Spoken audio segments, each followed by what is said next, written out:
Good afternoon, everyone, and welcome to the second webinar in our webinar series on the African human rights system, which is around advocating for sexual reproductive health and rights and bodily autonomy and integrity using the African human rights system. Welcome also to the people who are viewing via the Facebook Live. So just before we start, to just again go through our webinar agreements, please do note that the AIDS and Rights Alliance for Southern Africa has a zero tolerance policy regarding bullying, derogatory language, sexism, homophobia, transphobia, etc. And people who disrupt the meeting or display any such behavior will be removed from the webinar. Please also note that the webinar is being recorded and live streamed on Facebook. And the recording will be loaded on the ACERWC YouTube channel. Participants are encouraged to introduce yourselves in the chat and to use the Q&A function as we go along to ask your questions. We will also use the raise hand function and allow you to intervene here and there as the moderator sees fit. We apologize that this particular webinar is not being interpreted into French and Portuguese. This is because ACERWC will only interpret the webinars when a sizable number of people who have asked for the interpretation have signed up.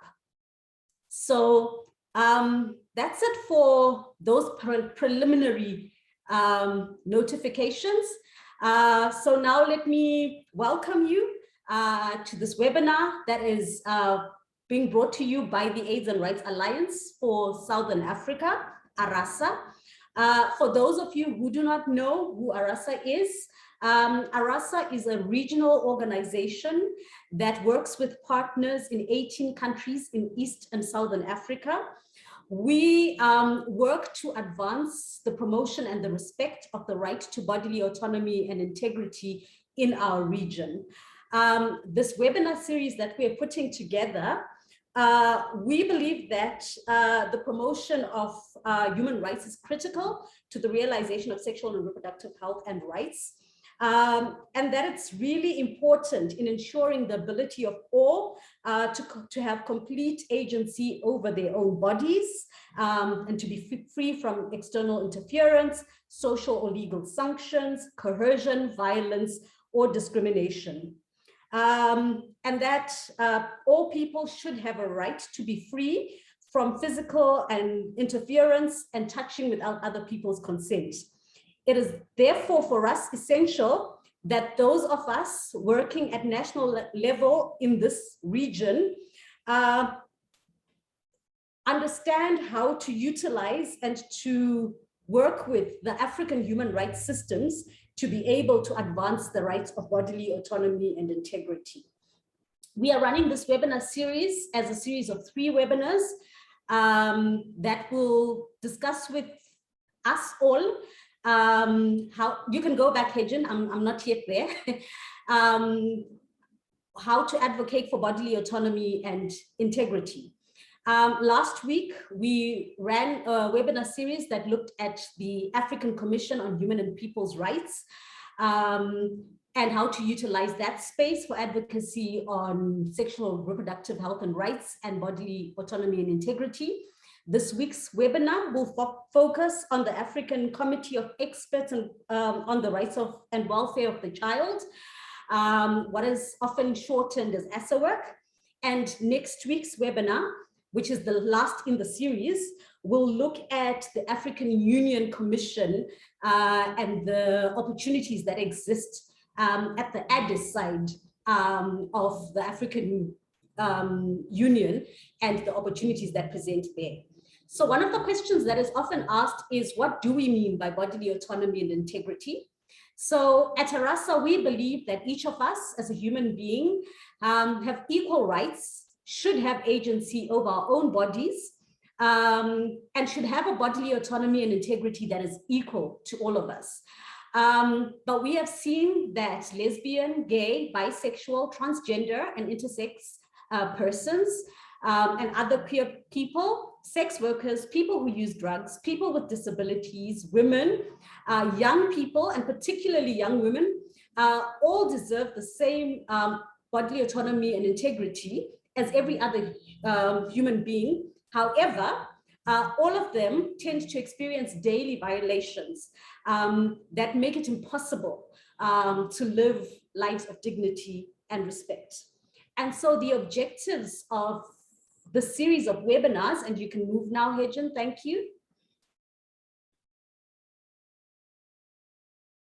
The objective of this webinar series is really to help increase or strengthen the capacity of ACERWC partner organizations, allies, to advocate for sexual and reproductive health and rights and bodily autonomy using the African human rights system. We're hoping that we can build on the existing knowledge and capacity of partners to identify entry points for advocacy, as well as to strategize and plan advocacy activities before these mechanisms. We are hoping to provide a platform here for a learning exchange of experiences and lessons learned, engaging with the systems that we will be looking at. And so we really hope that you will come in and share your experiences, as much as the expert panelists that we have here will also share their experiences.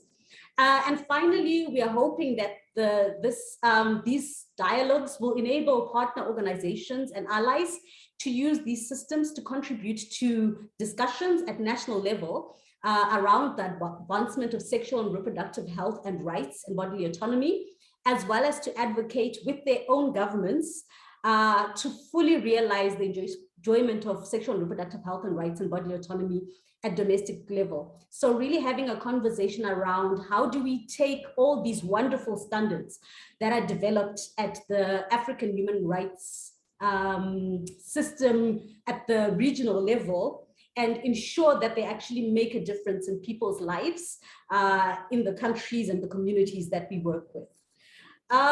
So before I go further, we just wanted to take a very quick poll and ask the question for those of us who are on this panel today. Hejin, could you, thank you. Whether you have engaged with the African Committee of Experts on the Rights and Welfare of the Child at all. And you can just pick yes or no to the poll questions. Wow, okay. And then the second question is also, do you think the African Commission of Experts on the Rights and Welfare of the Child is a useful space? There's a word missing there. Is a useful space to advocate for SRHR?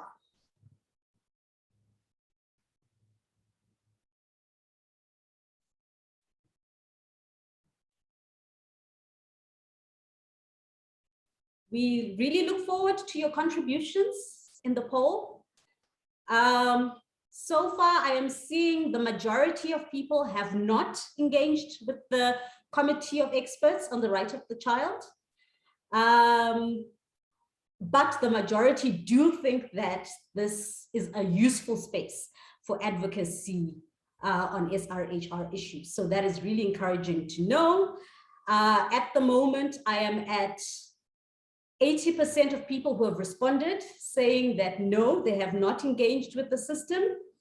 And I am at 90% of the people who are engaging saying that they do think that this is a useful space to advocate for SRHR. I will give it another 30 seconds before we move on to just allow those of you who are still figuring out your keyboards to participate in the poll.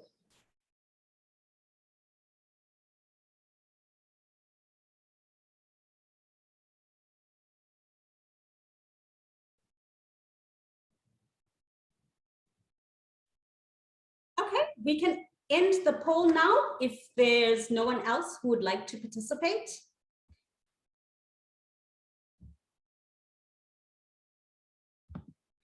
Great, thank you so much. So this afternoon, I will just talk us through the program and then hand it over to the wonderful experts who are going to be talking to us today and helping us to know this platform better. So our conversation today will be facilitated by Muluka Milty-Drummond, who's a senior human rights consultant with a specialization in human rights in Africa and UN advocacy. Muluka has extensive experience working at the AU level, advocating for human rights broadly and campaigning for human rights broadly, particularly at the African Commission on Human and People's Rights. Muluka will start off by taking us through a context setting presentation, which will just talk us through what is this committee, what was it set up for, how was it set up, what does it do, and then we'll move on to invite three really amazing panelists that we have today, experts on children's rights and experts on working with the committee. Our first guest speaker, who I don't think has joined yet, but will be joining us later, is Dr. Benyam Dawit Mesma. He is the project head at the Children's Rights at the Dula Omar Institute at the University of Pretoria. We are extremely honored to have Benyam with us on this panel today. Benyam is a member of the committee of the UN Committee on the Rights of the Child.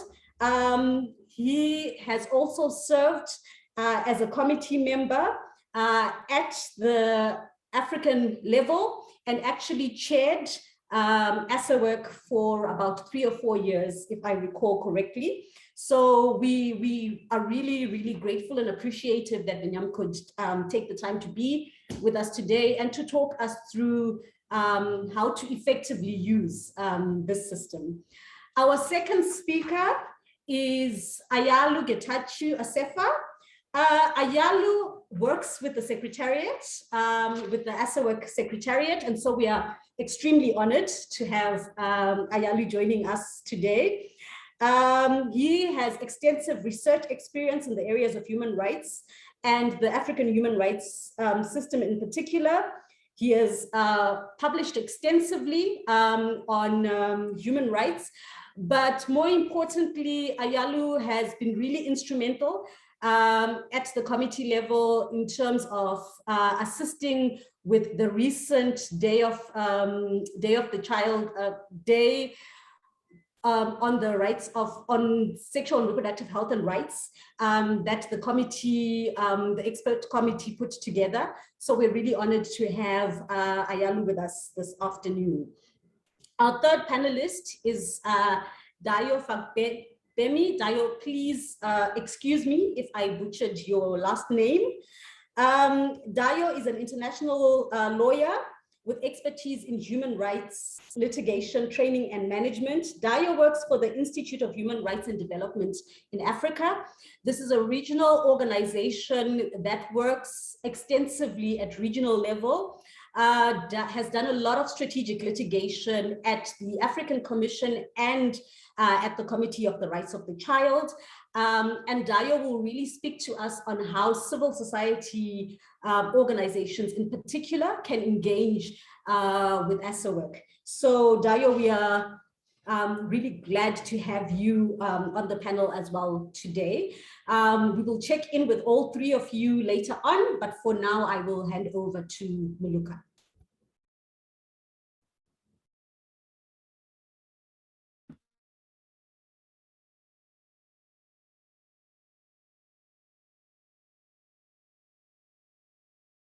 Thank you. Sorry about that. I'm having technical issues trying to unmute. Welcome, everyone. Some of you I know were here last time, some of you were not, but it's good to have all of you on board to be part of this session and to engage and learn more about working with the African Committe of Experts on the Rights and the Welfare of the Child. As Nyasha said, we've got a great panel of experts who we'll be engaging with later. And during my presentation to start with, I will also be calling on Ayalu to provide a bit further information on the issues that I will be raising here.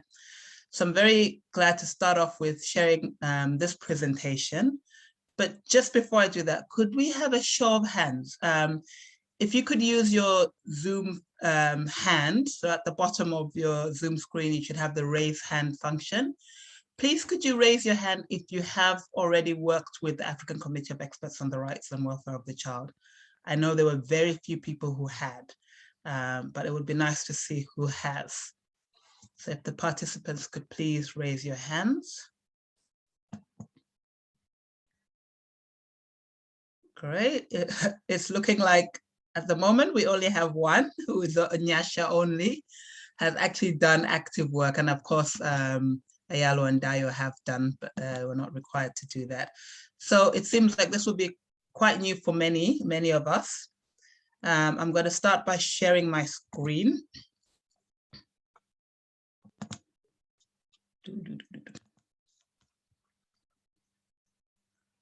Right, hopefully you should all have access to my screen. We've done the questions already on engaging on sexual and reproductive health and rights, as well as bodily autonomy and integrity with the African Committe of Experts on the Rights and the Welfare of the Child. So the first thing is first, what is the charter, or what instruments do we look at when we talk about the African Committe of Experts on the Rights and the Welfare of the Child? We're talking specifically about the African Charter on the Rights and Welfare of the Child. So this is the protocol to the African Charter on Human and People's Rights. For those of you who were around last week, we talked about the African Charter on Human and People's Rights, as well as the Maputo Protocol and some other charters at the African Commission, which are overseen by the African Commission on Human and People's Rights. We did raise at that point that when it comes to the African Charter on the Rights and Welfare of the Child, it is the African Committe of Experts that is responsible for this charter.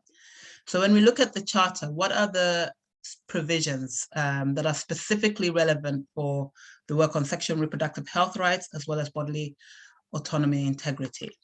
I've just raised a couple of them here. We won't go into details about them, but there we've got Article 3, which deals with non-discrimination, Article 4 on the best interests of the child, freedom of expression, again, especially if we're talking about issues of adolescence and sexual orientation and gender identity, education when it comes to issues of sexual and reproductive health rights, education, Article 14 on health and health services. And Article 14 tends to be the one that most people will focus on when talking about sexual reproductive health and rights. But I also wanted to highlight that there are other articles. So also Article 16, which deals with torture, cruel, inhuman, and degrading treatment, including sexual abuse of children. Parental responsibilities, Article 20, which is often neglected as well. As part of Article 20, states are also required to assist parents in their responsibilities as parents towards the children and implementing relevant programs, including in relation to health and welfare of children. So that's quite relevant as well, not only about what the parents' responsibilities are in relation to ensuring the best interests of the child in this area, but also what the responsibility of the state is in helping parents as well. And then Article 21 on protection against harmful social and cultural practices. And I think a lot of times when we talk about bodily autonomy and integrity within sexual and reproductive health rights, we often focus on practices such as female genital mutilation, cutting, circumcision, however your organization would refer to it. And other practices which impacts on the rights to bodily autonomy, the rights to bodily integrity. In different cultures, there are different practices that are considered harmful practices. So it's also important to consider Article 21. When it comes to the charter, I should have said from the beginning, as we're dealing mainly with Southern Africa, it would appear, and Ayala will correct me if I'm wrong, that all countries have signed, but it seems that Zambia and Lesotho, at least from the last information I had, Zambia and Lesotho had not yet ratified.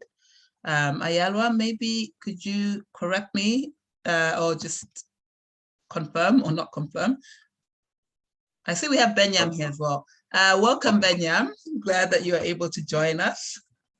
Very much. My apologies, but as I communicated earlier, I'm coming from another meeting. So thank you for having me. Thank you. Ayala? Yes, thanks. No, all countries in Southern Africa region have, good afternoon, colleagues, have ratified the African Children's Charter. we are looking at only 5 countries to ratify the African Children's Charter at the continental level currently. But Botswana, from the region, from the Southern Africa region, Botswana has placed a reservation on Article 2 of the African Children's Charter, which is on the definition of the child. We can talk about that later, and its implication on the subject matter that we're discussing. But I can confirm that all the countries in the region are state parties to the charter. So the information I had, which is from the African Commission website, is actually wrong. And then both Ayalwa and Benyam, I have highlighted the articles that I think are important in relation to sexual reproduction, health rights, as well as bodily autonomy and integrity. Are there any that you would highlight that I may have left out?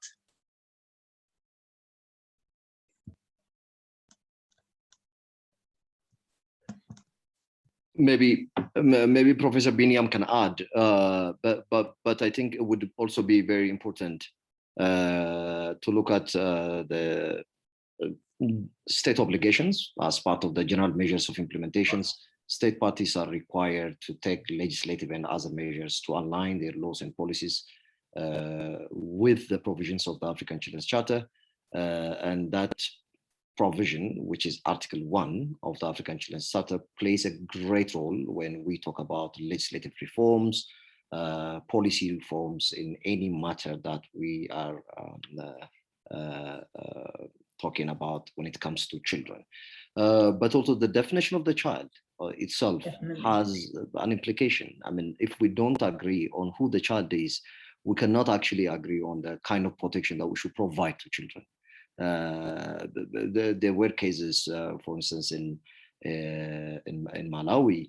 Dayo can also explain that later, where the constitution puts a lower age for the definition of the child, which was 16, but now they have amended that provision following the amicable settlement that they through a communication procedure with the African Committe of Experts.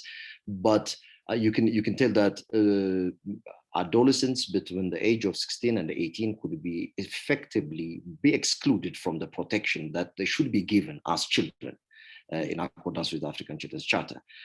So starting from the general measures of implementation on Article 1, just to add on your list, but also the definition of the child, they have their own role in enhancing SRHR issues when it comes to children and adolescents. But I'm sure Professor Binyam may also add on that.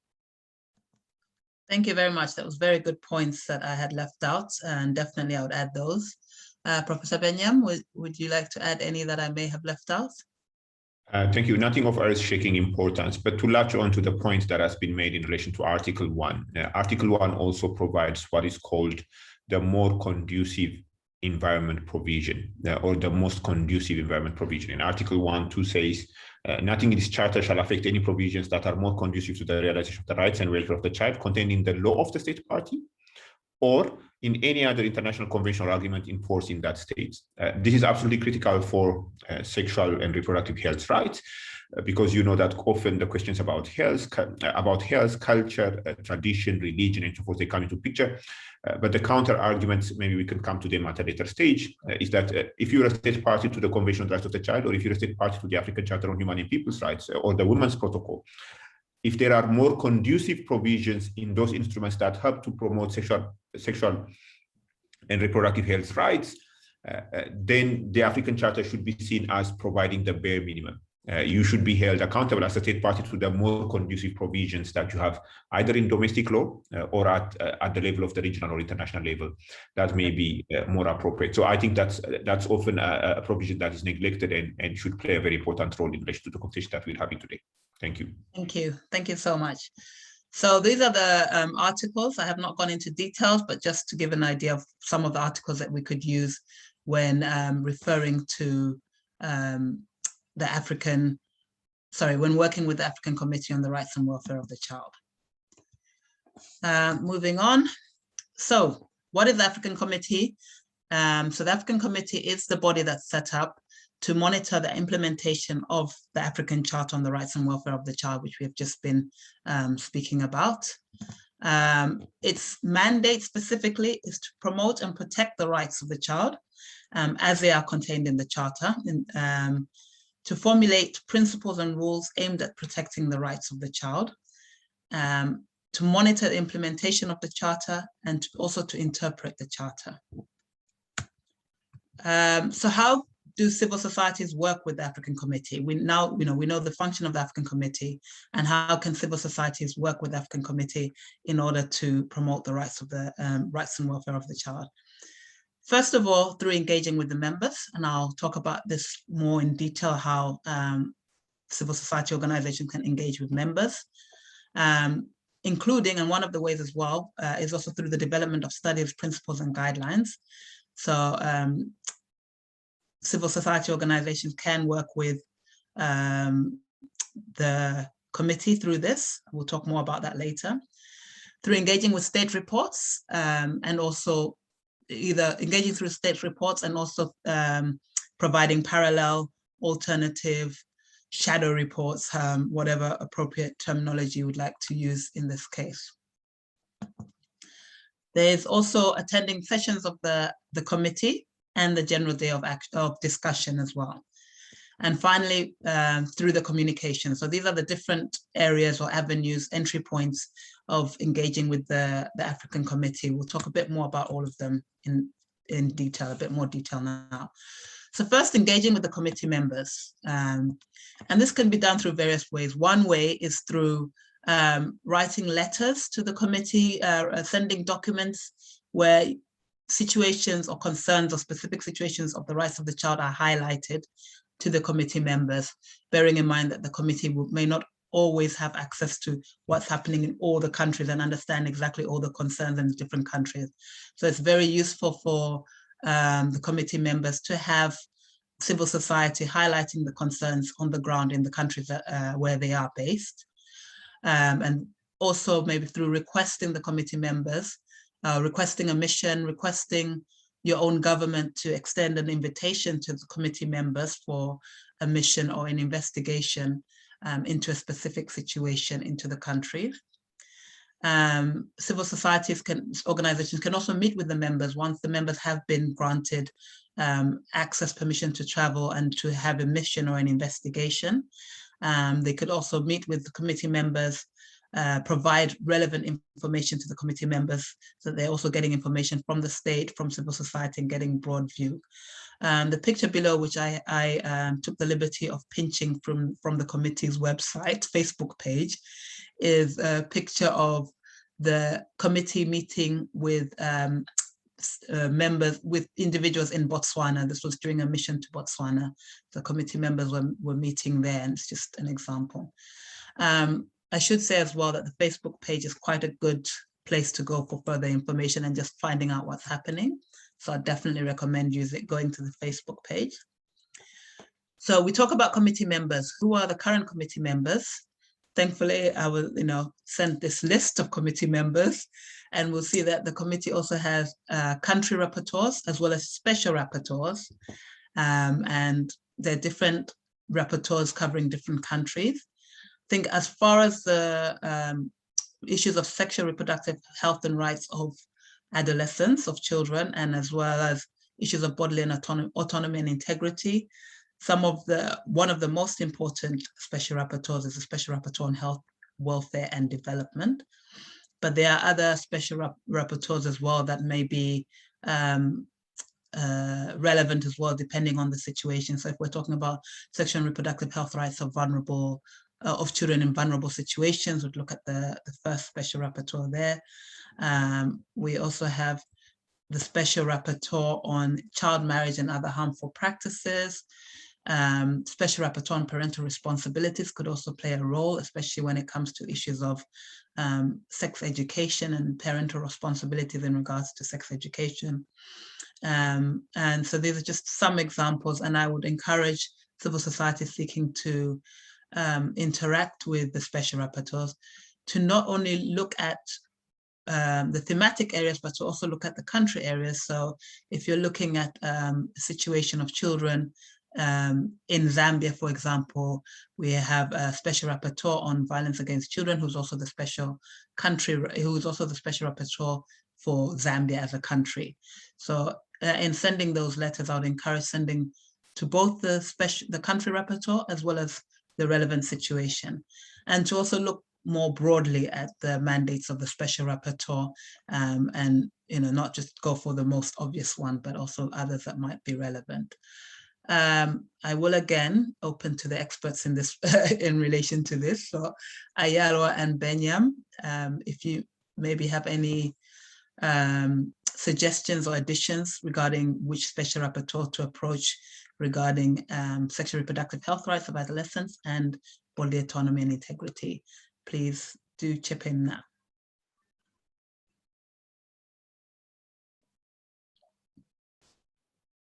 Maybe Ayale wants to go in. I have my own views as well. I will also chip in. Okay. Please proceed. Thank you very much. I think there are quite a number of things that need to be taken into account when we have the conversation about sexual and reproductive health rights and the engagement that could potentially come from the African Committe of Experts on the Rights and Welfare of the Child. But we can come to that a little bit later in terms of strategies and what has been done so far and what could be the way forward and so forth. But I would say the special rapporteur on child marriage and other harmful practices definitely plays a very critical role in this respect. There are quite a number of issues pertaining to child participation that the issue raises. I think that's absolutely critical to engage with that special rapporteur. We previously had a general special rapporteur on violence against children, and within that as well, the angle could have been raised. But in saying that, I'm also fairly aware of some of the challenges that actually might be faced, because at the end of the day, there will be prioritization of issues.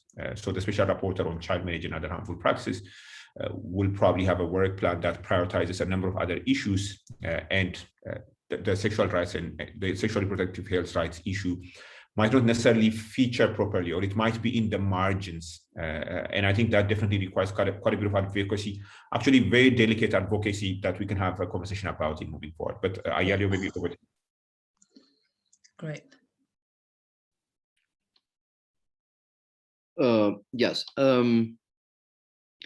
Yeah, first of all, I think it would also be important to add a special rapporteur on health, welfare, and development on the list. I'm not Sorry, on the previous list. Yes. Yeah, it was there. Okay.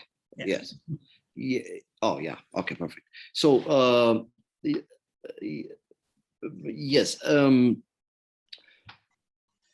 Something that you may want to know, these mechanisms are quite new, and it says that the committee has established these special mechanisms in terms of special rapporteurs, particularly, and working groups, which the committee has also established very recently, like in the past 2 to 3 years. And some of them, they are not fully operational. And I'm sure Biniam knows, and he always said that the committee is as good as its partner organizations around it. This special mechanism, the special rapporteurs, can be more effective, more proactive if they are approached by different partner organizations. Thank you. So like, for instance, if you look at the special rapporteur on children affected by armed conflict, probably that's one of the most active office within the special mechanisms of the African Committe of Experts. And that happened because many partners have actually approached that specific office and requested the special rapporteur to undertake fact-finding missions, to release statements, to engage governments on issues related to children affected by armed conflict. And of course, even in that special rapporteur, the SRHR issues can come in.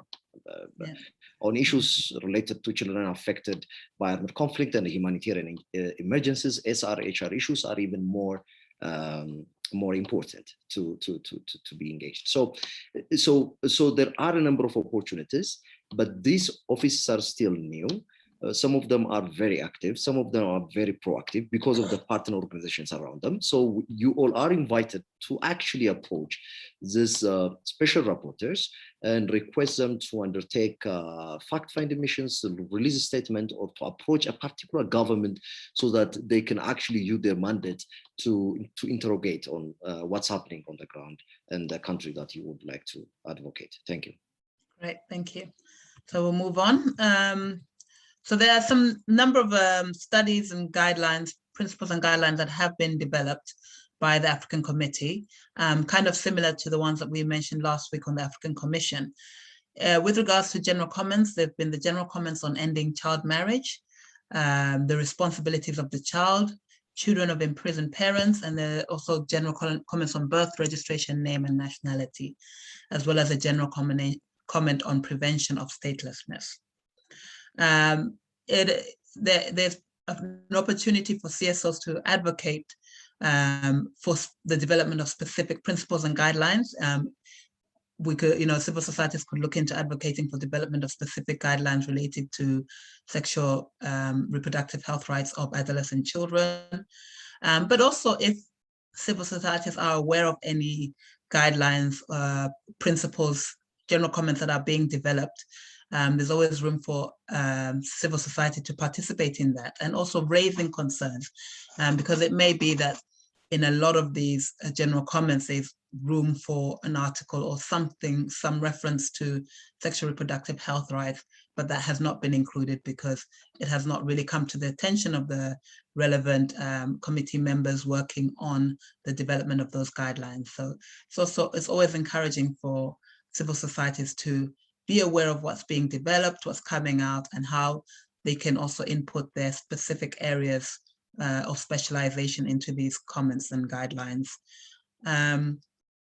The committee has also commissioned studies. So for example, there's been a study on the principle of the best interest of the child, and a study on the duties and responsibilities of the child. Again, these could have been areas where if civil society are aware of them, they can also contribute. What is the best interest of the child in relation to sexual and reproductive health rights? What is the best interest of the child in relation to their own bodily integrity, bodily autonomy? And those are kind of areas where civil societies could have contributed, or seeking as well different studies as well, which may then help to develop general comments, or working with the committee members to do that. So specifically, one of the most important ones in relation to sexual reproductive health rights is actually the joint general comment on ending child marriage. And it's joint because it's a joint general comment between the African Commission as well as the African Committee. This general comment calls on states to encourage the uptake of sexual and reproductive health services through comprehensive sexuality education and information programs. So highlighting the importance of sex education and information programs, as well as looking at age-appropriate information about sex, sexuality, sexual reproductive health rights, and sexually transmitted infections. That these should be part of the school curriculum. So ensuring that sex education, age-appropriate sex education, and age-appropriate information about sex is part of the formal school curriculum, but also is disseminated widely among the public, and is also reaches those adolescents who are not in schools. So that's one of the important provisions around this. Later on, maybe when we have a discussion with the panel, Ayelwa and Professor Benyam can give us can elaborate on this, but I won't do that right now. We'll move on to the state reports. So the state reports, Professor Benyam, I see you've turned on your camera. No need. We can come to it at a later stage. Great. So we move to the state reports. So the state reports are the reports that the state parties write to the African Committee, explaining how they have met their obligations in terms of the African Committee, how they have ensured health and welfare of the child, how they have ensured freedom of expression of the child, how they basically met their obligations and their duties in terms of the African Charter on the Rights and Welfare of the Child. In developing these reports, the states are encouraged to include civil society organizations. So it's also possible for civil society organizations to actually contribute to these reports of the states, to be involved with the relevant ministries that develop these reports, to input information, to these reports as well. Alternatively, organizations can submit, alternatively or in addition to as well, there's nothing stopping organizations from contributing to the state reports and then doing their own parallel shadow, alternative reports. So civil society organizations can also submit their own alternative reports to the African Committee, where the civil society organizations highlight concerns specifically about sexual and reproductive health rights in their country, bodily autonomy and integrity. I know sometimes it may seem intimidating because organizations feel that they need to write about everything in the Charter, and they have to respond to every single article. That is not necessarily the case. If the only area that you deal with is sexual reproductive health rights of adolescents, bodily autonomy, you can still submit an alternative report which only deals with these issues and the concerns as they relate to the Charter. So this is also a way of raising it. And especially if you notice that the state report is actually lacking information, or you feel that the state report has not accurately reflected the situation. The committee also has pre-sessions before the state report is reviewed. So civil society organization can request a private meeting with the committee to just highlight the concerns that they have before the state report. Again, this is an area that I think may be a bit opaque or not clear for civil society organizations. And thankfully we have ACERWC. And so I think I will also leave this for a bit later, but yeah, ACERWC can also maybe clarify the best way of getting involved in these pre-sessions or requesting private meetings. So just like the African Commission, the committee also has ordinary sessions, and these tend to be around March or April, and also October or November time. There are 2 ordinary sessions a year, and the ordinary session has open public sessions which are open to the general public, and general public may also be able to deliver some statements, and also in some cases may be invited to, in some cases may also be able to organize presentations or presentations, also to make presentations if they're invited to make presentations during these sessions.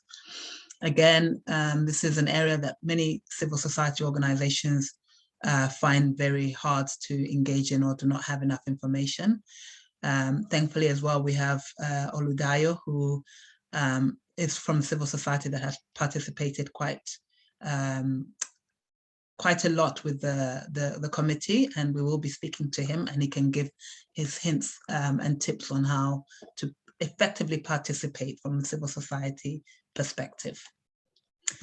The Day of General Action is, Day of General Discussion is a day that brings together government officials, NGOs, human rights bodies, national human rights institutes, academic institutions, and individual experts to discuss specific issues or topics. So the idea is to get a deeper understanding of the contents of the treaty as it relates to a specific issue. Below you will see, again, stolen from Facebook. This was the Day of General Discussion for this year, which happened on 17th March 2021, and was actually about sexual and reproductive health rights of adolescent children. Again, I would like to just highlight that this is actually available on the Facebook page. You can actually, if you want to hear more, you can actually watch the video on the Facebook page of the Day of General Discussion. There was a great presentation made by ACERWC on sexual and reproductive health rights within the context of the African Committee. I did not want to repeat it, but yes, it's definitely worth watching if you want to have more information. And we can talk more about this day of general discussion. One of the outcomes, or what the outcomes of the day of general discussion in this year, there was an outcome document that was shared. And in the outcome document, the member states of the African Union were urged to carry out a number of activities in relation to sexual and reproductive health rights of children, including ensuring sexual and reproductive health education, and ensuring that they have appropriate programs and policies, devising laws and policies that respond to the evolving capacity of children, ensuring that the principles of non-discrimination, right to life, best interests of the child participation are all integrated into any laws, policies, and programs that are developed. There was more on, for example, decriminalizing consensual and non-coercive sexual conduct between adolescent children who are closer in age. I think it's a very useful document to have, to see. And this can be used by civil society organizations in their campaigning at home, so in nation states. So if you're looking at decriminalization of consensual, non-coercive sexual conduct between adolescents who are more or less the same age, you can refer to this outcome document and just show that this is not coming from civil society, you as a civil society organization on your own, but it's something that states are being encouraged to do. Also, the issue of adolescent children who are pregnant, ensuring that they are able to return to school, also ensuring assistance to survivors of sexual abuse. So there are quite a lot of outcomes there. They're all in this. And I don't want to refer to each and every one of them, but that just gives you some idea of what was the outcome of the day of general discussion. Communications. So the communications are quasi-legal kind of decisions. They're kind of like a case that are brought before the African Committee in relation to states. They're often brought against states, state parties to the African Charter, and they raise a concern about a human rights violation in a specific country. They can be brought by individuals, they can be brought by parents or guardians, they can be brought by non-governmental organizations, so civil society organizations have an opportunity of bringing specific complaints or communications before the committee. Alternatively, civil society organizations can also submit legal opinions or amicus briefs. So if you're aware of communication that affects sexual and reproductive health rights, but you are not the organization bringing it, you could also seek to submit a legal opinion or an amicus brief. The International Human Rights, the IHRDA has brought a number of communications before the African Committe of Experts. And so we're very glad to have Dayo here who can talk about the experience about that, which we'll do later. The photo here is a photo of Ayalwa during a training session that was organized specifically on how to bring cases and identify cases. So it was a workshop on litigation and identification of cases to be brought before the African Committe of Experts. So again, there are resources for that, and it's very useful for us that we've got two of the people who were involved in that training here to talk to us today. I could not personally find very many communications, partly also because the website of the African Committee is actually down. But the one important communication that has come about in relation to sexual reproductive health rights is the one of IHRDA versus Cameroon. And the outcome of this was that Cameroon was called to enact and implement legislation which eliminates all forms of violence, including sexual violence against children, and to also work towards elimination of practices that legitimize abuse of children. We have Dayo here, and later on I will be speaking to him about this case, and he can tell us a bit more about the facts and how, what the impact of this case has been. So the that is a very quick run through of issues. And I wanted it to be quick because we have so many experts, we have, amazing experts here who can talk about it more than I can. And I would rather the information comes out through a discussion with them. So I'm going to call our panelists forward. Stop sharing. And if we could have the panelists, please turn on your lights and I can spotlight you, turn on your videos. I don't know why I'm saying lights. And I can spotlight you here. Dio, you are missing. There we are. So we've heard about them. We have heard Professor Benyam speak, and we have heard Ayalo speak, and I have referred to Dio, and here he is. So now we can see them all together. I'd like to start with Dio since we have not heard your voice at the moment. Can you tell us a bit about your organization and what it does, just generally speaking, before we get into the issues of how it has worked with the African Committee? Thank you so much, Muluka. It's a pleasure to speak alongside you, Professor Benyam and Ayali. I'm happy to be with you all. So the Institute for Human Rights and Development in Africa, ACERWC for short, is an organization devoted to the promotion of the African human rights system. So the history of ACERWC itself, ACERWC came about because of a dearth of communications at the African Commission on Human and People's Rights when it was shortly established. And so now that the African human rights system is wide and has more mechanisms, we work to promote the totality of the system in three major ways. One, by litigation, public interest litigation before these mechanisms. And then secondly, by capacity building, so training programs to encourage other activists and to build the capacity of other activists to be able to use these mechanisms. And thirdly, the sharing of information about the system. In the litigation aspect of our work, we've litigated widely before the committee, as well as the African Commission and the African Court on Human and People's Rights. Great, thank you. And then if I could turn to Ayala, I'm not even sure if I'm pronouncing your name correctly. Can you please school me in how to pronounce your name? You're almost there, Ayalu.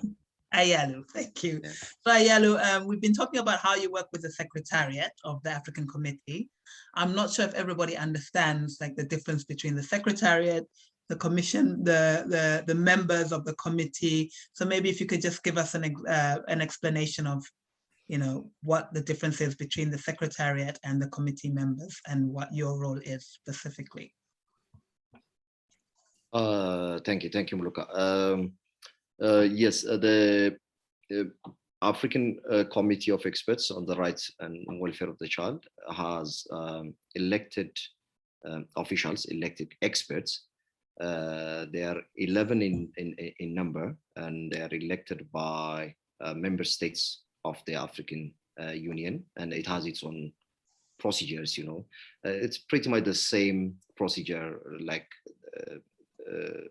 the procedure that we have at the United Nations levels, where members of treaty bodies are actually elected by member states of the United Nations and approved by the relevant policy organs at the UN level. So when we talk about the members of the committee, the experts, we're talking about those 11 elected officials within the mechanism, within the African Committee of Experts on the Rights of the Child. But to manage the day-to-day activities of the African Committee of Experts, within the African Union Commission, there is a secretariat which has a mandate to work with these 11 members of the African Committee of Experts. And basically the secretariat staff are staff of the African Union Commission. And we are currently based, the secretariat of the African Committee of Experts is based in Maseru, Lesotho. So it's in the Southern Africa region. We recently moved to the Mountain Kingdom in December. Actually, it used to be based in Addis Ababa at the as part of the headquarters of the African Union Commission, but now it has moved to Maseru. So the Secretariat is a permanent office of the African Committee of Experts, but the elected officials, the 11 experts, are there temporarily to work for the committee only during their term of office. So these are two different bodies, but working together for the mechanism that's created through the African Charter on the Right of the Child. Great, thank you. So you're actually in Southern Africa now, so even closer to most of the participants who are here today, which is good to hear.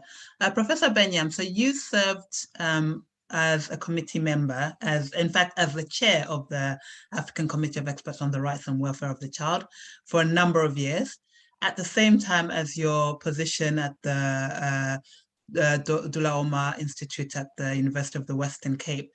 Could you explain to us maybe, because I don't think everybody understands how the committee members work and how you're able to actually balance, full-time work at the University of Western Cape as well as working as a committee member. Could you maybe explain to us a bit more about that? Yeah, thank you very much. That assumes, Muluka, that I am balancing my commitments until March this year. I was a member of the African Committe of Experts. I started my mandate in 2010. I was elected for a second 5-year term in 2015. Because of the pandemic, that was extended by another 7-8 months. So I finished my mandate March this year. And of course, in terms of the UN as well, it's more or less the same responsibilities, probably more demanding because you're dealing with 196 states parties. Of course, the day-to-day activities are there. Usually, if you look at the composition of the membership of these treaty bodies, I'm trying to think now within my colleagues in the UN Committee on the Rights of the Child, quite a number of us are academicians with a view to have that level of flexibility that you need to achieve this. A few colleagues have their own practice. A few colleagues are already retired. There is no criteria that actually says that you need to be a lawyer to be a member of these treaty bodies, but at the end of the day, be it the Convention on the Rights of the Child or the African Charter on the Rights and Welfare of the Child, they are legal documents. And the services that lawyers can provide in this respect is obviously important. I don't want to rule out. I mean, I've had an excellent colleague from Sri Lanka, Hiranti Wijimana, who's a medical doctor. She exceptionally dealt with the provisions on sex education, on the right to the highest attainable standard of health, because of the fact that she comes from that background. We've had a colleague whose background is education and exceptionally well in executing those questions in relation to those provisions. We've even had, Ayali can confirm, we've even had a colleague from Benin on the African Committe of Experts. He's trained as an engineer, but he spent quite a bit of his time working on civil society organizations. So I want to make it very clear that even though the majority of the colleagues are actually lawyers, and of course the documents are legal instruments and they benefit from interpretation and so forth, there is no criteria in terms of it just says that you need to have the charter, but also the convention says that you need to have a good knowledge of children and children's rights issues. It doesn't really prescribe the discipline that you actually come from. We've also had colleagues who are psychiatrists, psychologists who deal with not just only the mental health and but a whole range of other provisions.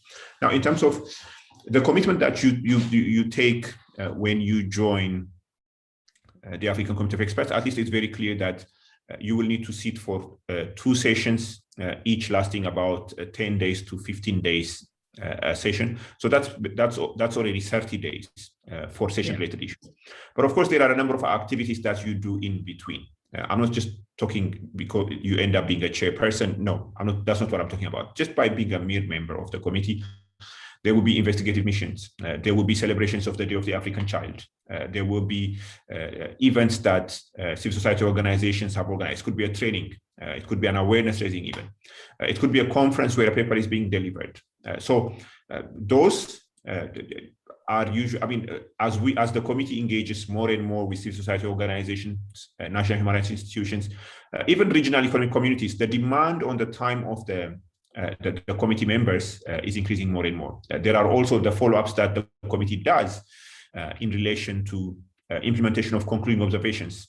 2 years, 2.5 years down the line after a concluding observation, after the recommendations have been issued, the committee undertakes a follow-up mission on the ground. In fact, that's one of the peculiar aspects of the work that the African Committee does, which we are not able to do at the United Nations on the rights and on the rights of the child because of the MAMO's task that it would require to do this at a global level. So the follow-up also requires a bit of a time commitment. So when you commit as a member, you automatically know that at least 30 days out of your post, it's because of the pandemic now, it became a bit of an online activity. Otherwise, it's held physically. So 30 days for that. But of course, I would be lying to you if I told anybody that once you have those 30 days or 25 days available, then you'll be able to discharge your responsibilities effectively. Absolutely not. There is quite a lot of work that needs to be done intersessionally between the sessions. I can share one example and I'll leave it at that. The moment I finished my term as a member of the African Committe of Experts on the Rights and Welfare of the Child in March, the email traffic in my account reduced by about at least 10%. And here I'm just only talking about emails. So it requires quite a bit of a commitment. For the UN committee, you need to be away at least 3 months a year. So that's even a much bigger commitment. So you need to have a generous employer that can accommodate all those absences, unless and otherwise some of the work your employer can allow you to do by remote connection without the need to be there face to face. I think that kind of touches on what I want to say, because I think the impression of many people is that committee members are full-time paid committee members and you're sitting there and that's all you're doing. And I think I just wanted to highlight maybe that kind of aspect of it so that we have a realistic idea and expectation of what the committee members are able to do. So you said you need a generous employer. By that, what are you implying specifically, just so we can break it down for everybody? Yeah, so a generous employer in the sense that you need to have a generous arrangement with your employer. If I can share with you my own experience, I have limited teaching responsibilities. I have quite a bit of admin. I'm deputy dean for postgraduate and research at the university.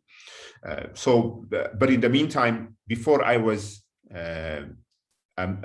employed as a staff member at the university, I was already a member of the African Committe of Experts, but also I was a member of the UN Committee on the Rights of the Child. So this is something that I put on the table when I was being appointed. So this is not something new that I drew the attention of my superiors. So that's one aspect. Secondly, there is a bad example that I'm just going to mention. We have had occasions, we have had people, not at the African Committee, but in other treaty bodies, where someone was appointed as a sitting judge in a high, very, very high court in the country, where the load is absolutely significant and your flexibility is quite minimal. It's closer to 0 than closer to 1. And some colleagues, they miss sessions. The moment you miss a session, you miss out quite a lot on the interactions and the development. So it's not just only the employer, but also your own personal commitment. But in the meantime, you also need to be very well connected online. These days, there is quite a lot of flexibility to do things online. Right. So yeah. Thank you. So I think this kind of sets the kind of the framework in which we're having this discussion. So we have Oludayo, who's come from civil society organization, and your organization has engaged quite heavily with the committee.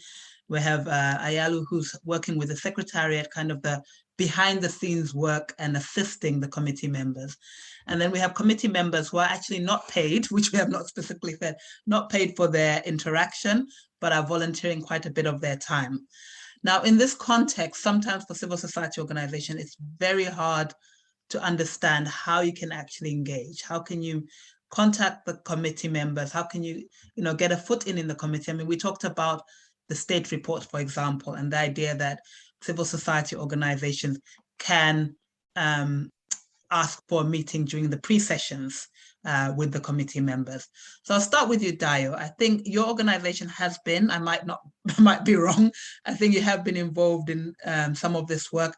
How have you found, what are the entry points that you have found as a civil society organization to working with the committee members? Thank you very much. So our work on submitting communications to the committee is usually the first. As at the moment, we have submitted 4 communications to the committee, the first one being the case against Kenya on behalf of Nubian children, and then another one against Malawi, which Ayalu alluded to earlier, and the Cameroon communication, which you also mentioned. There's another communication currently pending against Mali, also at the committee. In addition to that, IHRDA has observer status with the committee. And so we, as on the basis of that, we are allowed to introduce discussions on the agenda of the session. And then also we are allowed to make statements on during committee sessions, highlighting different issues of child rights and child welfare to the committee. And I must say that in terms of comparison to some other mechanisms, the committee is very flexible in how it deals with CSOs, and it's not as rigid as you would think in dealing with CSOs. So that there are other ways in which we've worked with the committee or supported the committee. We've assisted the committee, for instance, to put up a database of child rights cases from countries across the continent. So there are a number of ways that you could engage with the committee and with committee members. We've also done workshops where committee members and staff of the Secretariat have come to speak to teach people how to litigate before the committee. Great, thank you. And Ayalu, so when it comes to, like, for example, meetings during the pre-sessions of the state reports, how would you, what tips would you have for an organization that has never engaged with the committee, but is interested in submitting a parallel report and being part of the pre-sessions? What would be the tips that you would give? Well,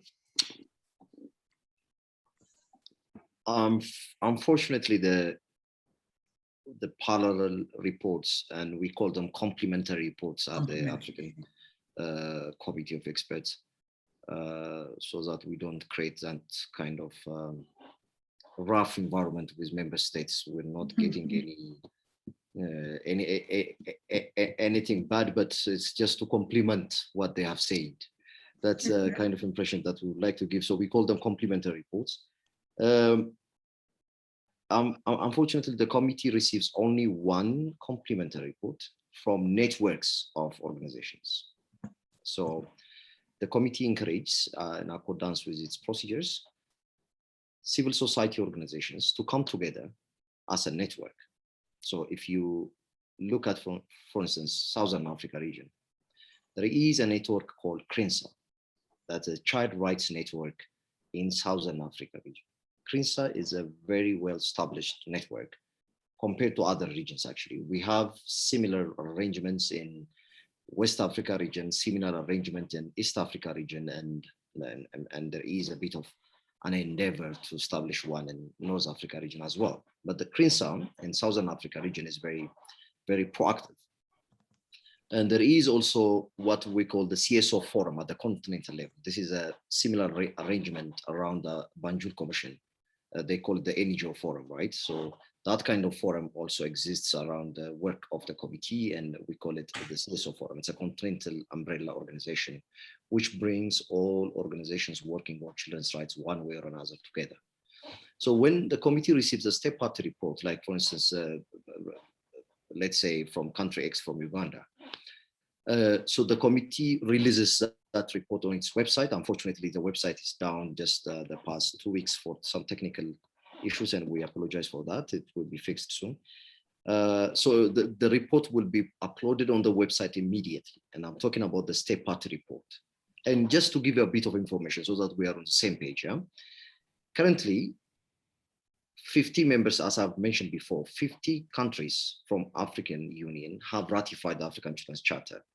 Out of the 50 member states which have ratified the African Children's Charter, at least, not at least, 41 of them have submitted at least one report. And I'm saying at least one report.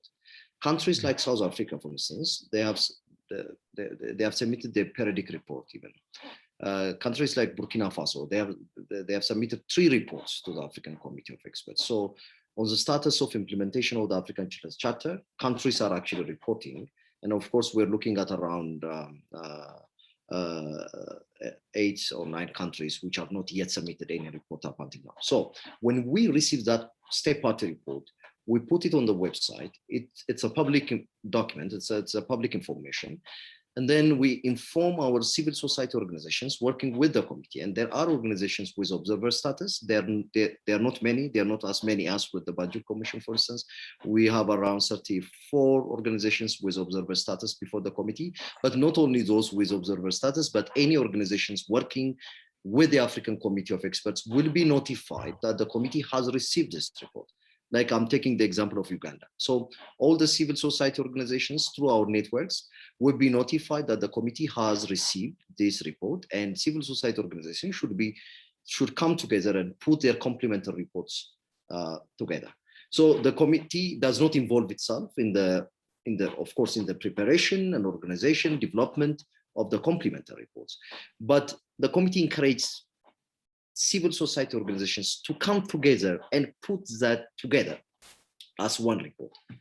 So this is about the complementary report, but that does not mean that there are not any opportunity for civil society organizations to submit reports before consideration of the state party report. There is another procedure that we call submission of briefings on thematic issues.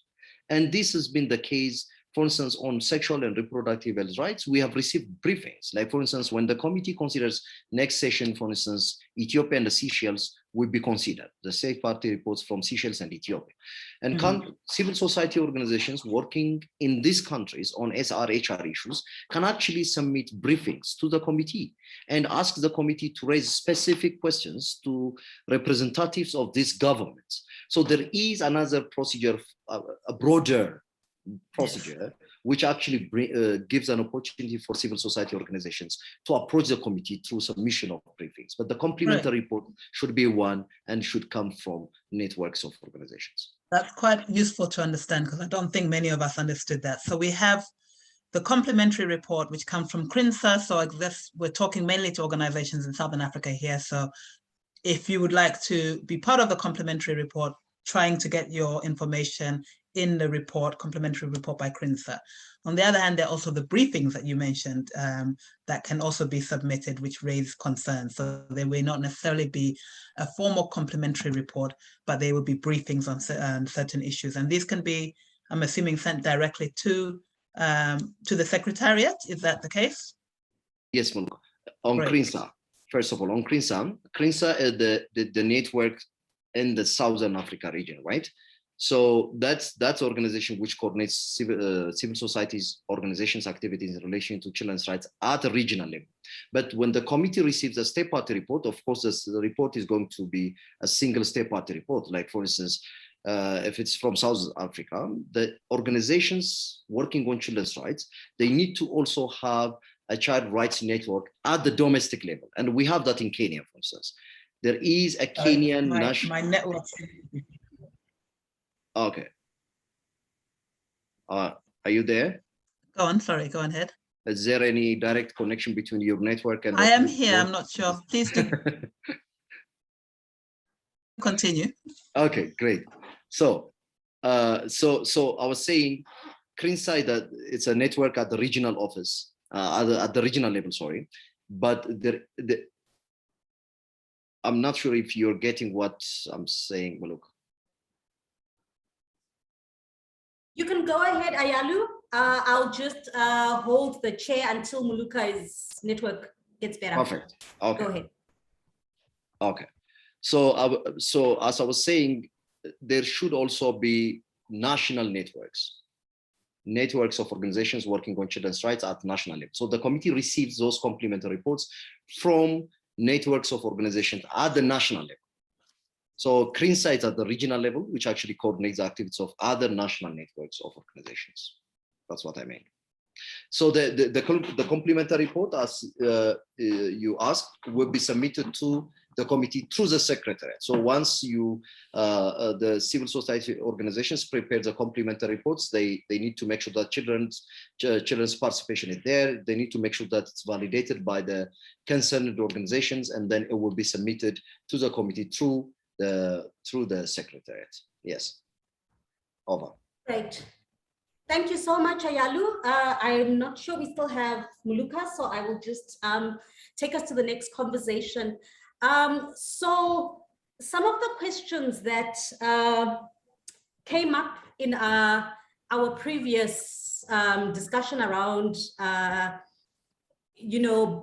bodily autonomy and integrity issues in particular, and using the African human rights systems, was really around the complexity sometimes of dealing with these issues.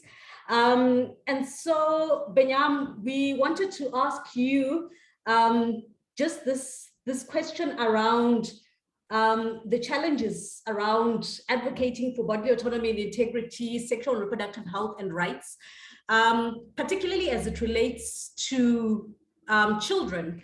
And adolescents, and some of these issues that are sometimes considered to be a little bit complex, like access to safe abortion, like sexual orientation, and for the older adolescents, issues around intersex children and things like that.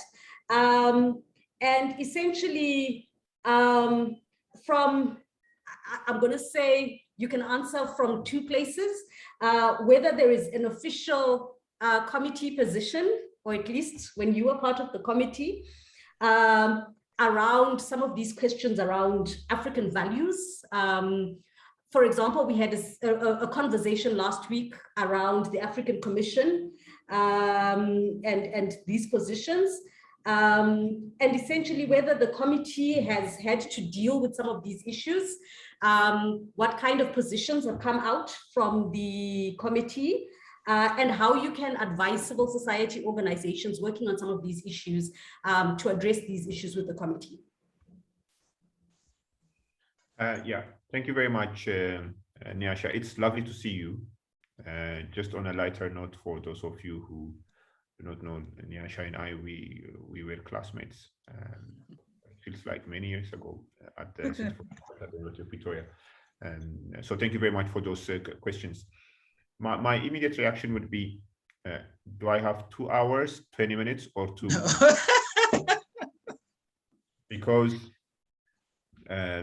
Because it will determine the amount of detail, but I'm just going to try to do it in 3-4 minutes, just to get a bit of a thing. When I have this conversation with colleagues, but including in class with students and so forth, I often come back to a narrative and try to draw a parallel with the conversation that we've had in the context of corporal punishment and in the home setting.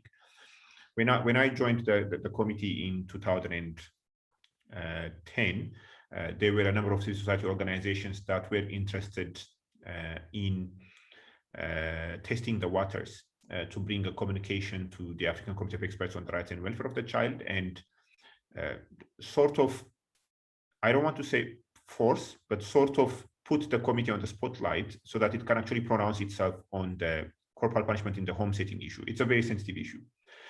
Even today, as we speak, there are only 7 African countries that have actually banned, within the African continent, that have actually banned corporal punishment in the home setting.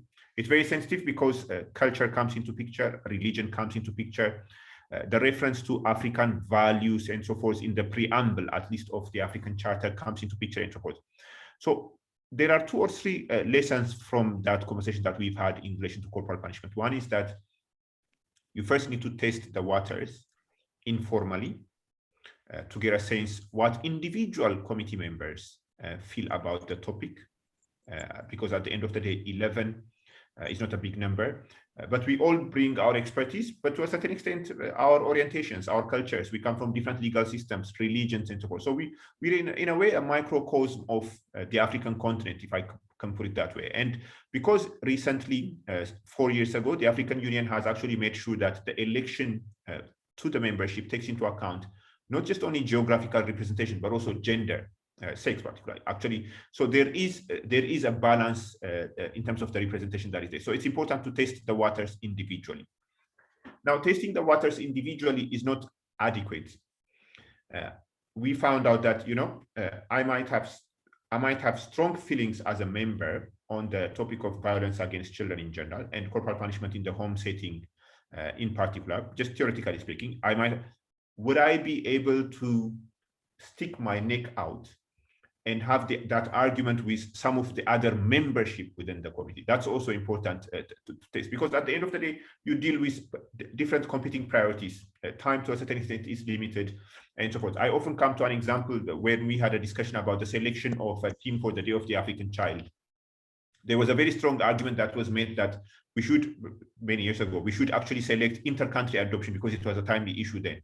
But the counter argument was, inter-country adoption, yes, it's an important issue, but how many countries on the African continent are actually struggling with the challenge that it brings on board? Are there not more pressing issues? I mean, if you go and look at North African countries, the majority of them, they deal with kafala, they don't deal with adoption.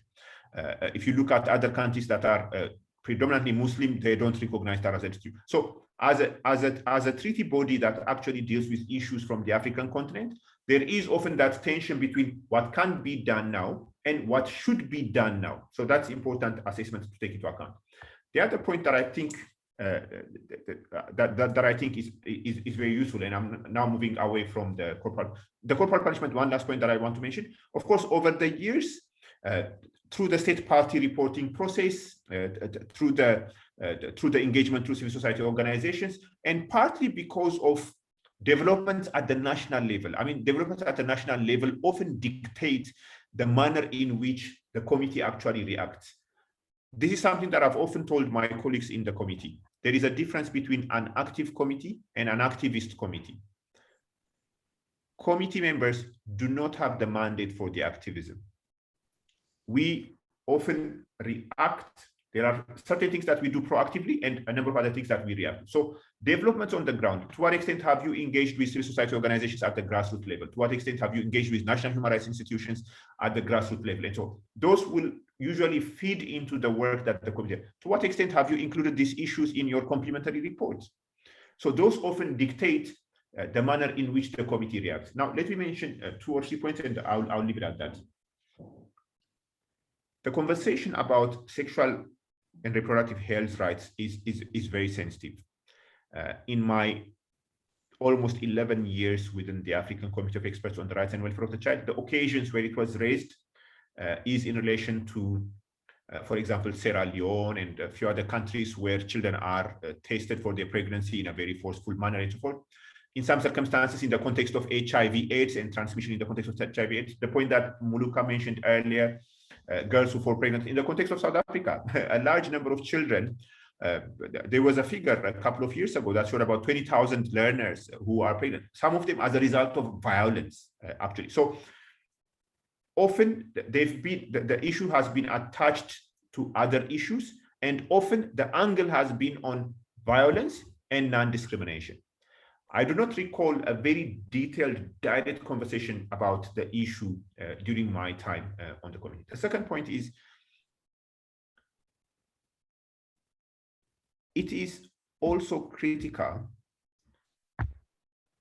for us not to look at the issue as just being a health issue or an issue that is just only relevant in the context of violence against children, even though they serve as a relatively better entry point. But it's also important to engage in the other context on child participation. I remember when we were busy facilitating the general comment on children in armed conflict, there were a couple of organizations that actually challenged us and said, sexual and reproductive health rights are absolutely critical in the context of conflict.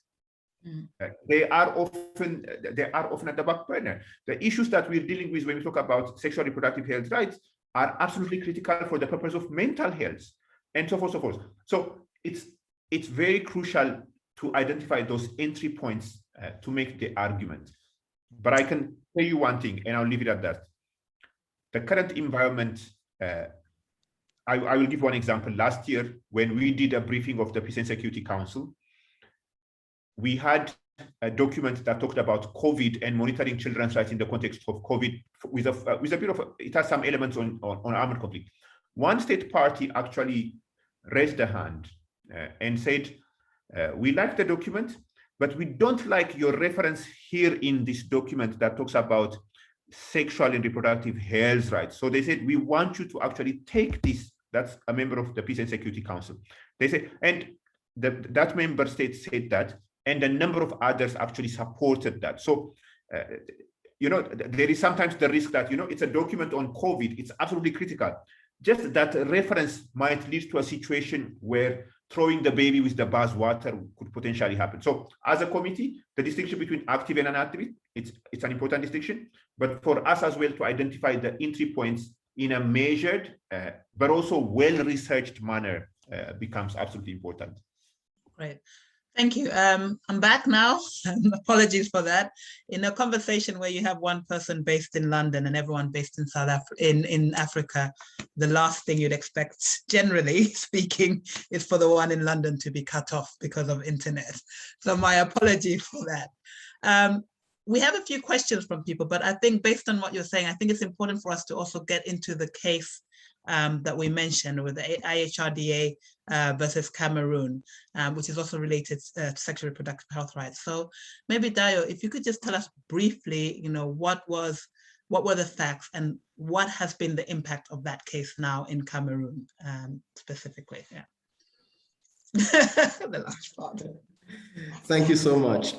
So this case, the case we filed on behalf of a girl who we call TFA, those are initials, was filed against Cameroon in 2015 because TFA had been raped by an older influential member of the community where she lived in 2012, and the state's justice systems had not been able to give her justice.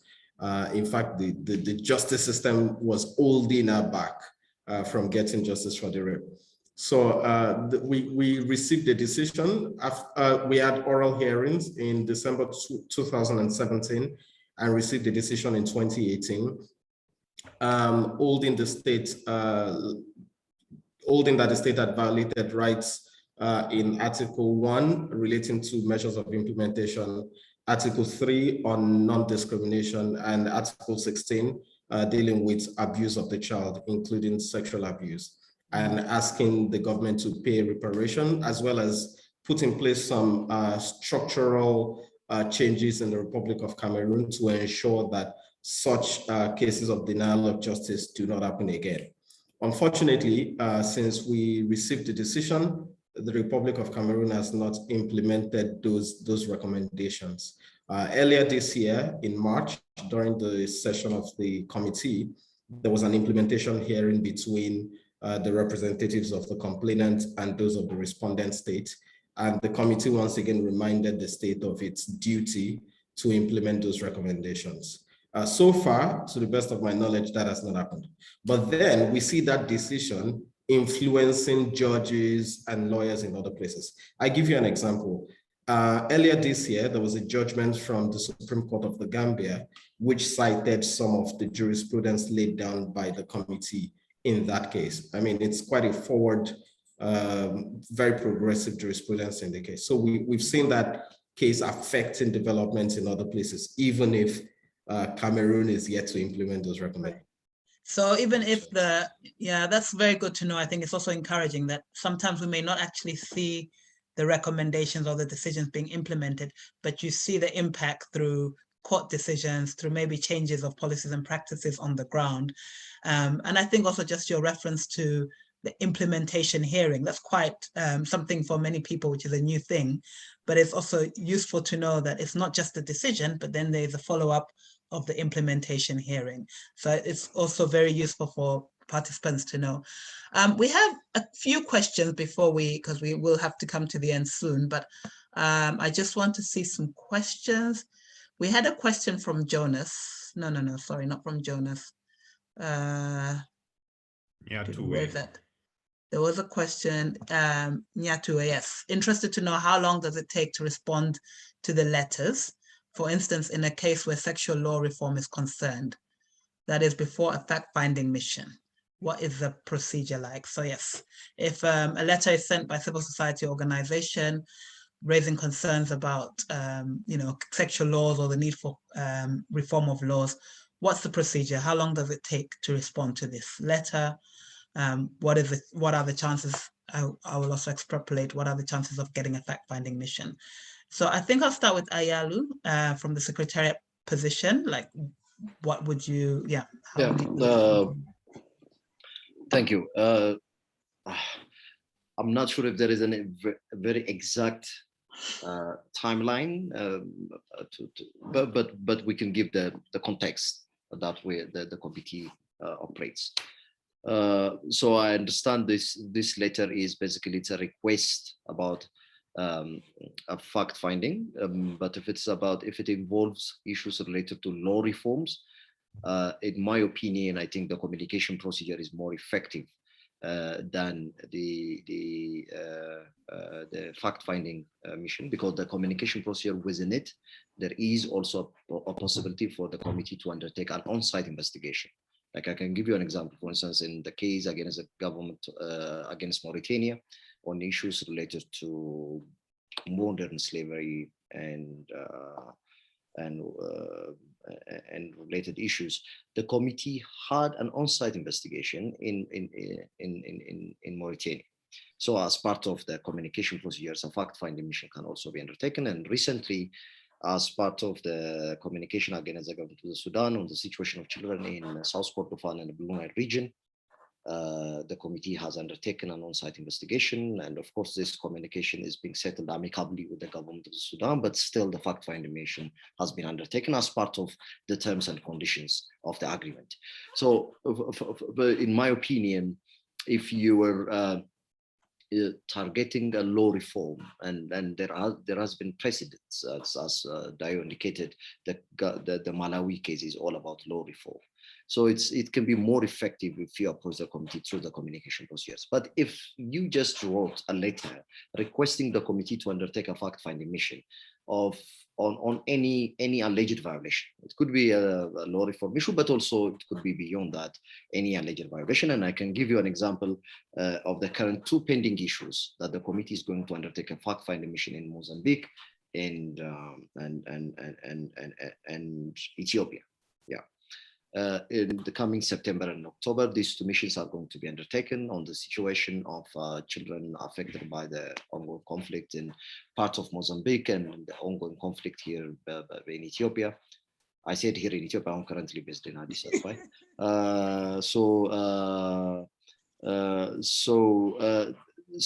this, for instance, the request regarding Mozambique was done by an organization that the committee is working with. The request came like few months back, 2 months or 3 months back, requesting the committee to undertake a fact-finding mission in Mozambique. So what we do at the Secretariat is we transfer that request to the committee through the chairperson and the relevant rapporteurs, which includes country rapporteur and thematic rapporteurs. And then if the issue raises an urgent matter, of course, the committee doesn't have to wait for convening a session to make a decision on undertaking a fact-finding mission. So that decision has been made through the bureau of the committee, through the chairperson, which was done like 2 months ago or so. So once that decision is made by the committee, what we do at the Secretariat level and what takes time is approval by the government. So we cannot just go on the ground uninvited. So we need to get authorization from the authorities, and that mission has to be authorized by the government, because something that you may wish to know, the committee submits its activity reports to the Executive Council of the African Union, which is the congregation of ministers of foreign affairs and international relations of all the African Union member states. So the committee submits its annual report to that body during the African Union summit. So all these activities, fact-finding missions and their results and their findings will be reported to this body. So the authorization has to be approved, has to be secured from the government, which usually takes a month or 2 months, and sometimes it may not even come through. So that means your mission and request may not be even approved. And there are instances where the committee has requested for a fact-finding mission in different countries, and it has never been approved, or it has never been authorized. Or it may be authorized, but they will tell you that you will do it like after a year or something like that. So it takes, depending on a number of factors, there may not be an exact timeline that we can actually put, but that's what the procedure is. Once we receive the request, we send it to the committee approves, and then we communicate that to the government. We request for authorization. Once we get the authorization, now an issue of resource will come in. So it's provided that resources are available, and the resources are also limited. You see, like, it's I will say this in a few words, and then I'll leave it at that. Like, the resources that the committee has is a direct reflection of the resources that children are given at the domestic level. So like the union is as good as its individual units, right? So whatever that you see at the domestic level, the amount of money and the budget allocated for children's rights issues at the country level reflects, unfortunately, at the African Union level as well. So though member states are now allocated more funding to the work of the African Committe of Experts compared to the past few years, but still resources are limited. So usually organizations which are requesting for the committee to undertake this kind of missions will also support the committee technically, in some instances financially, for the committee to undertake this activity. But of course, an issue of neutrality, independence, and everything will also come in. So the committee has to get the balance, because member states are also concerned that this, as Professor Binia mentioned, it's supposed to be an active committee and not an activist. So the committee has to get that balance of not being influenced by partner organizations, but as technical and financial supports are also welcome at the case may be. So that's the whole process of request of a fact-finding mission. Thank you. I actually have 101 other questions that I would like to ask, but we are running out of time. I do not see any more questions from the panel at the moment. Just wanted to thank you, Professor Benyam Ayalu. Can I add one thing, if you permit? Yes. To think. Just to add, there was a question earlier in relation to abortion and so forth. That was flagged. It's absolutely. This is something that I've noticed. Even on the issue of intersex children, there is usually that link that is made. That does not necessarily cover intersex children. So usually it's a question of awareness raising as well. I remember debates we have had in the committee a few months ago about the minimum age for sexual conduct. The sentiment is that it has to be set at 18, but the reality is not there. Setting it at 18, Southern Africa, I'm glad we're having this conversation at the Southern Africa level.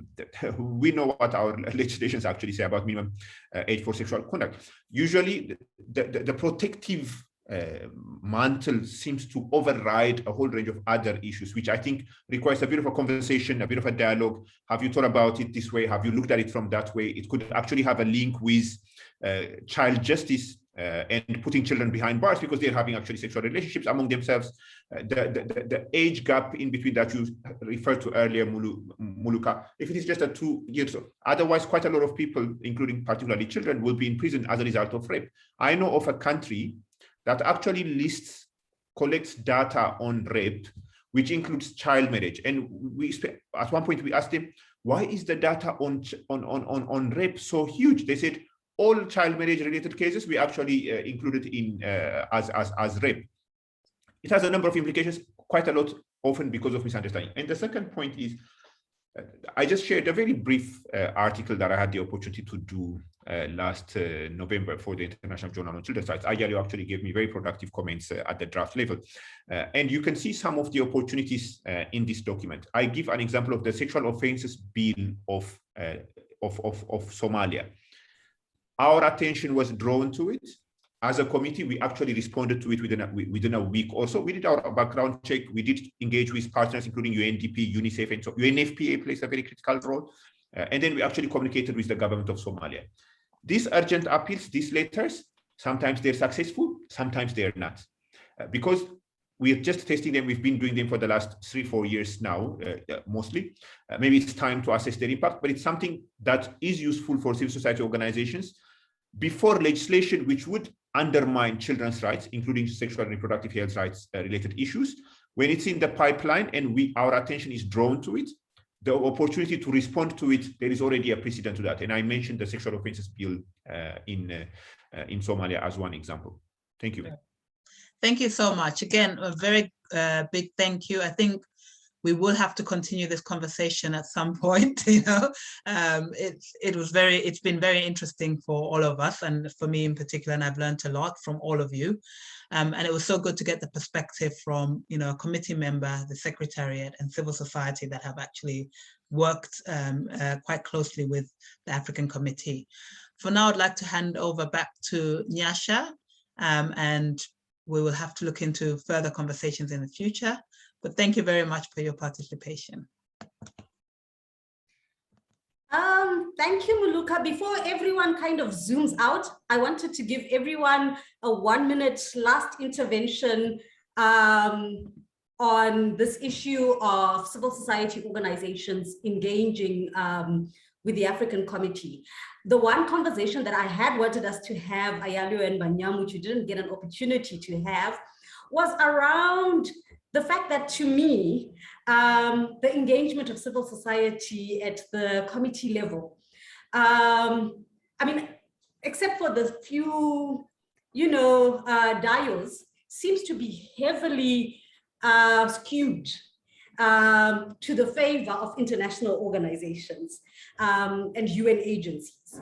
And so the question around how do we really get more African regional organizations and also national organizations, you know, engaging at this level, because every time that I have an engagement with ACERWC, the people in the room are the very big INGO organizations.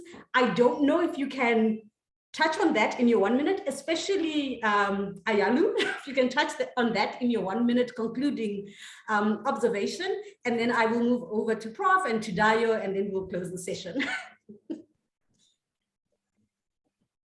You have identified a very valid concern that we have also noted within the African Committee of Experts and at the Secretariat. I'm not sure if there is, it requires a bit of study and proper reflection on the root cause. But my personal opinion on this is it's all about resources. That's how I see it. Like the procedures within the committee do not actually favor any of the organizations. Like for instance, if you look at when we're talking about procedures, we're talking about granting of observer status, for instance, right? It actually favors organizations registered in Africa in that regard. But so long as you are registered and you're working on children's rights and you have a proper account and all those things, whether you're international or local organization, you can actually apply for an observer status before the African Committee of Experts. The communication procedures, the committee receives, you know, receives communications from anyone, whether it's a local organization or international organization. Briefings, the committee receives any request from anyone on matters related to children's rights. And when you look at the procedures within the African Committee of Experts, they do not make any distinction between international organizations and local organizations. But most of the activities and engagements, as you have said, are actually through, not all, but most of them are through international organizations. The organizations that you have referred, like the big organizations. But we have Pan-African organizations like, of course, IHRD and ACPF and others, DOI, where Professor Binyam is based, the Center for Human Rights at the University of Pretoria. They are also working very closely with the African Committe of Experts. But most of the activities are supported through the international organizations, and it's just because of availability of resources. That's how I see it. The Pan-African organizations like even IHRDA and ACPF, of course, I don't want to speak on his behalf, Dayo is here. Their programs are also supported by other international organizations. So I think that's why you see most of the programs and activities are actually financed by these organizations. So the committee has to acknowledge which organizations actually have financed its activities on probably during the session where you've participated. So the names will come out now. But otherwise, I would say that the procedures, the mechanisms within the committee, they do not make any distinction between international and local organizations. In some instances, they actually prefer the procedures to work with grassroots local organizations. But unfortunately, what's happening now is we see the names of big INGOs, and that boils down to availability of resources. That's how I see it. But I'm sure Professor Binyam may have more to say on this. Yeah, very briefly, 6 points. The first is that I think there is a very valid point that has been raised. It will be very useful for the Secretariat to go back and look at the profile of the organizations that have observer status, but also those that have actually been participating. That's one. The second is the observer status process has been even relatively made easier. Previously, there was a requirement for English and French, and we say that if it is in one of the working languages, English, French, it should be okay. So we've actually made some progress in the last few years to make it accessible. Thirdly, the engagement with national human rights institutions is also absolutely critical. So it's not just only that it's dominated by those that are the big ones. The engagement from NHRIs is quite minimal. If the engagement from the NHRIs actually improves, it could also serve as a bridge, a gateway with some of the local civil society organizations that engage with the NHRIs. The fourth point is the CSO forum had a bit of a steam, and then that steam sort of died, and I understand that it's getting steam now. The CSO forum is definitely the main platform to actually bring the civil society organization. We even had some concern in the past about North Africa was not well represented, so the representation increased. So the CSO forum should be pushed, given support to make sure that that engagement at the national level comes through the work of the committee. The fifth one is the historical background, Nyasha. When the Convention on the Rights of the Child was adopted, UNICEF was at the heart of it. When the African Charter was adopted, it was ANCAN that was at the heart of it. The African Network for the Prevention and Protection of Children Against Child Abuse and Neglect.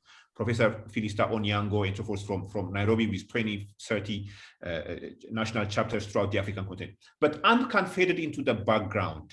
So when ANCAN faded into the background, it was Save the Children and Plan International. Initially Save the Children and then Plan International. So there is a historical background. UNICEF was busy with the convention. These two organizations were spearheading. They even financed quite a number of activities. The Secretariat only had one temporary secretary that was housed at the African Union. So Save the Children and Plan, because they have invested from the get-go, they continue to be present, and increasingly more and more organizations that work with them closely have been the ones that have benefited from the process. And the sixth point is the important role that we need to accord to the digital uplift. I don't want to call it the digital shift. There is not going to be a digital shift completely, but there is a digital uplift in the sense that if we've learned from the pandemic, you don't necessarily, because it comes to the issue of finances, you don't necessarily have to be in Addis or Lesotho or wherever the committee is meeting to actually make your input. Maybe in the future, there may be a possibility of a hybrid session where physically some people, and then of course, a remote connection with the others. So that digital uplift could potentially help to make the work of the committee well known and help the committee to engage at the grassroots level as well. Thank you so much, Prof. Dayo, your closing remarks, wise words for civil society organizations wanting to engage. You're on mute, Dayo. Thank you so much. In addition to what Ailu and Professor Binyam said, I think there's also a scarcity of information about what the committee does on the continent. I mean, take the average university law school in Africa. How many law students or how many law lecturers have read about the committee before. So there needs to be more information about that. And also for a lot of people that know what the committee does, they think it's some, very formal, very strict procedure that they may not be able to engage with. But it's actually very simple. And like I think someone mentioned before, you do not need to be a lawyer to engage with the committee. And for those that need assistance, there can also be a reach out to organizations like ACERWC that have been dealing with the committee for a while to build the technical expertise of other organizations on the continent. So I think, all of that can contribute to making the committee more visible and more accessible to NGOs around the continent.